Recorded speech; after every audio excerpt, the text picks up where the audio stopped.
உலகத்தில் 1000 கல்வி இருக்குது, எல்லாத்தையும் படிக்கலாம், அறிந்து கொள்ளலாம், பணம் ஏராளமாக சம்பாதிக்கலாம். ஆனால் எதை அறிந்து கொள்வது முக்கியம்? கர்த்தரை அறிகிற அறிவு முக்கியம்.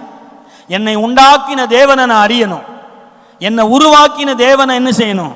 நான் அறியணும். அதுதான் முக்கியம். அடுத்த தலைமுறைக்கு தேவனை அறிகிற அறிவை நாம கற்றுக் கொடுக்கணும். இதெல்லாம் கற்றுக் கொடுப்பான்னு ஆபிரகாமை குறித்து ஆண்டவர் அறிந்திருந்தார். அதனால தான் அவனை விசுவாசிகளுக்கெல்லாம் தகப்பனா மாத்தினார்.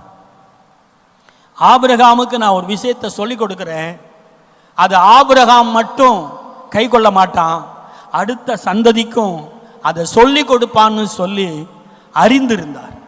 இப்போ நாம் எத்தனை பேருக்கு தேவனை குறித்த அறிவு, வேதத்தை குறித்த அறிவை இளைய தலைமுறைகளுக்கு, அடுத்த சந்ததிக்கு சொல்லி கொடுக்கிறோம்?